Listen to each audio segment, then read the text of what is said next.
Robert Ryan hated him more than anyone else. There was a birth. Robert Bushnell. Ryan was born in Chicago, Illinois on November 11, 1909. Ryan grew up in a pretty good family because his father was a successful builder. He was an outstanding athlete at Dartmouth College, especially in boxing. This interest would later help him seem more real in some of his movie parts. After getting his English degree in 1932, Ryan worked as a ranch hand, a stoker, and even as a WPA worker before. He decided to become an actor. It took him a while to become famous, but he did it because he was tough, talented, and really loved telling stories. Ryan learned how to act in a disciplined, classical way at the Max Reinhardt workshop in Hollywood, where he also improved his theater skills. In 1940, he had his first major movie part, but it wasn't until the middle of that year that he became well known. His big break came with the highly acclaimed 1947 movie Crossfire, in which he played an anti-Semitic former soldier. He was nominated for an Academy Award for Best Supporting Actor for this role, which showed how ready he is to play characters who are dark, complicated, and morally ambiguous. This part also set the tone for the kinds of characters he would often play: dark, intense people who are dealing with inner turmoil or social injustice. Ryan was a highly moral person in real life, even though he was often cast as bad guys, racists, or men who were emotionally unstable. He was known for his liberal political views and dedication to social causes. He spoke out against racial discrimination and for civil rights at a time when doing so was dangerous in Hollywood. During the McCarthy era, he stood strong in his beliefs even though he was threatened with being blacklisted. He was against the House Un-American Activities Committee, HUAC, and was a part of several liberal groups. His artistic choices were influenced by these beliefs, and he often chose parts that showed the struggles of people on the outside or called out the hypocrisies in society. Ryan's business did very well in the 1950s and 1960s. He was in many famous movies, some of which were westerns, some were noir, and some were war plays. In The Setup, 1949, he gave a haunting performance as an old boxer who was feeling hopeless and alone. The part was a reflection of his own boxing background and showed how well he could give characters deep psychological depth. Ryan kept pushing himself by writing about morally difficult topics and facing social problems head-on in Bad Day at Black Rock, 1955, Odds Against Tomorrow, 1959, and Billy Budd, 1962. In great westerns like The Naked Spur, 1953, and The Wild Bunch, 1969, he added depth and weight to a genre that is usually defined by tough heroes and clear-cut morals. Robert Ryan was an actor who loved the theater as much as he loved movies. He performed on Broadway several times, most notably in a well-reviewed production of Long Day's Journey into Night. This show showed off his emotional range and showed how dedicated he was to the stage. During his career, even when he was very famous in Hollywood, he often went back to the theater because he thought it was a more honest way to express himself. Ryan's last part was as a haunted former anarchist in The Iceman Cometh, 1973, which was based on the Eugene O'Neill play and was directed by John Frankenheimer. He put on this act even though he knew he had terminal cancer, which shows how dedicated and professional he was. Robert Ryan got married to Jessica Cadwallader on March 11, 1939. She shared many of his deeply held ideas and progressive political beliefs. Jessica came from a well-known family in Philadelphia. She was smart and interested in learning, and she and her husband really did share the same views. They were married for more than 30 years and respected each other and cared deeply about social justice, education, and the arts. There were 3 children for the Ryans, and each would go their own way in the world. Timothy Ryan, their oldest son, was born in 1946. Timothy's personal and professional life are not as well known to the public, but he grew up in a home that valued critical thinking and helping others. It was 1948 when their second child, Cheney Ryan was born. He went on to become a famous academic and public thinker. Cheney went to some of the best colleges and universities, and finally became a research fellow at Oxford University in England. This job showed how dedicated he was to rigorous scholarship. He also became a well-known and recognized law and philosophy professor at the University of Oregon. There, he taught about ethics, the law, and how to solve conflicts, especially during war and peace. Lisa Ryan, their youngest child, was born in 1951 and grew up in a home that was full of intellectual and artistic activities. Lisa also grew up in a place that valued critical thought and creativity, though not as much is known about her later life. The family lived in the Dakota for many years. It is a unique and famous home in New York City. The Dakota was on 72nd Street and Central Park West in Manhattan. It was known for its unique German Renaissance-style architecture and high-class image, and over the years it had been home to many artists, actors, and musicians. The building would have provided the Ryans with a high-class place to live and easy access to Manhattan's lively culture scene, which would have fit with their intellectual and artistic interests. In the end, the Ryans chose to rent out the apartment to someone else. They later sold it to John Lennon and Yoko Ono, who would become famous for their art, music, and activism. In a roundabout way, this deal linked the Ryans to a turning point in culture history. Later, the Dakota would become sadly famous as the place where John Lennon was killed in 1980, which added a sad touch to the building's history. In addition to being interested in art and learning, both Robert and Jessica Ryan were very passionate about education and worked hard to improve it. In the fall of 1951, they opened the Oakwood School in the garden of their Los Angeles home as a sign of their dedication to new ideas in child development and learning. A small group of parents, including the Ryans, with similar ideas opened the school. They wanted to make an environment for learning that valued creativity, individuality, and social duty, something different from the stricter standard ways of teaching that were common at the time.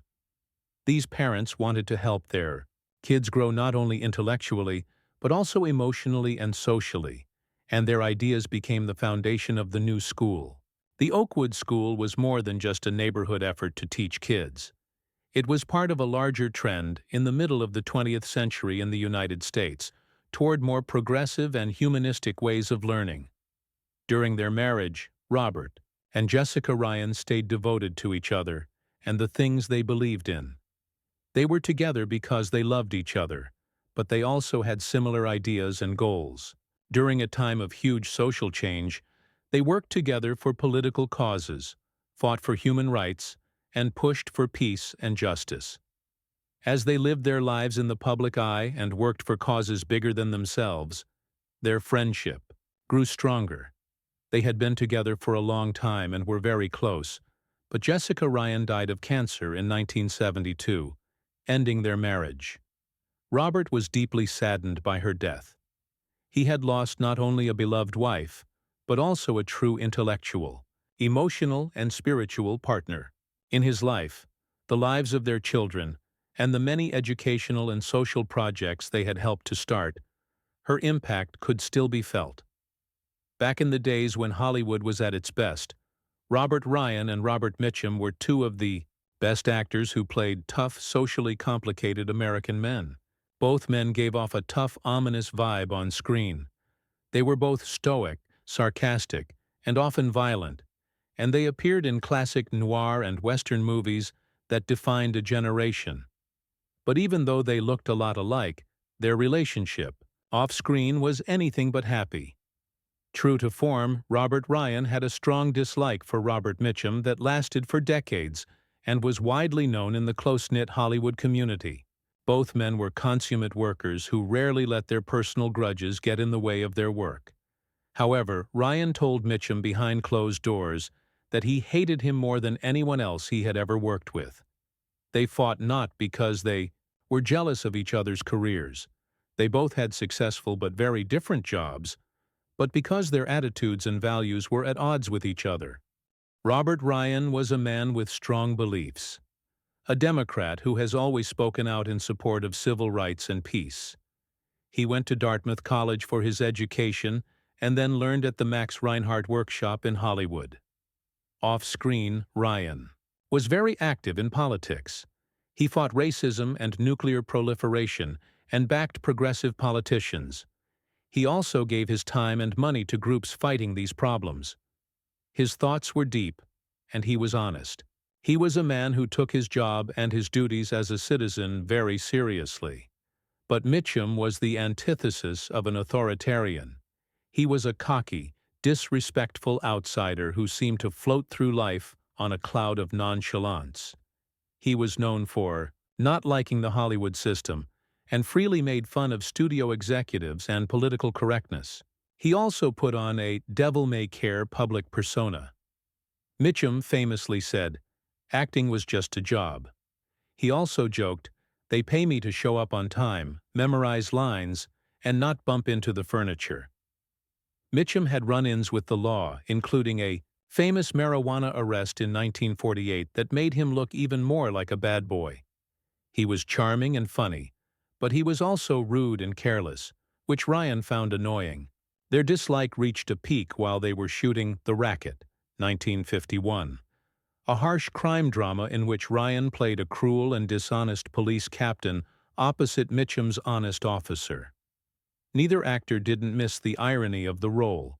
Ryan was one of the most honest men in Hollywood, but he was often cast as bad guys. He didn't like being cast in these roles, but he gave his usual dedicated performance. Mitchum, on the other hand, sailed through the show with his usual air of smugness, which made Ryan crazy because he wouldn't take rehearsals seriously or prepare for his role in a deep way. Ryan didn't think this was just being lazy. It was an insult to the craft. On set, things got tense.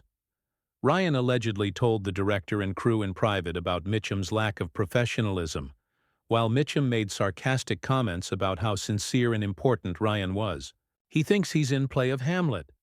Mitchum once made fun of someone who was breaking in and killing them. Ryan, who used to teach acting and had a lot of respect for theater, thought that kind of jest was not only rude, but also holy. Their fight went beyond the set. In interviews, Ryan would sometimes make vague references to players he thought were overrated, sloppy, and cynical. Many people saw this as a subtle dig at Mitchum. For his part, Mitchum almost never missed a chance to make fun of Ryan's ideals. When asked about Ryan's political work, Mitchum is said to have said, "Let him save the world. I'll settle for saving my martini." What made their dislike for each other so unique was that it wasn't caused by a single event or fight, but by a deep disagreement about ideas. Ryan lived in a world full of moral duty and weight. Mitchum's was one of spiritual shrugs and ironic distance. In many ways, they showed different ideas of what it meant to be a guy in America after World War II. Ryan, the moral fighter who wanted to make the world a better place, and Mitchum, the tired survivor who thought it was pointless to try.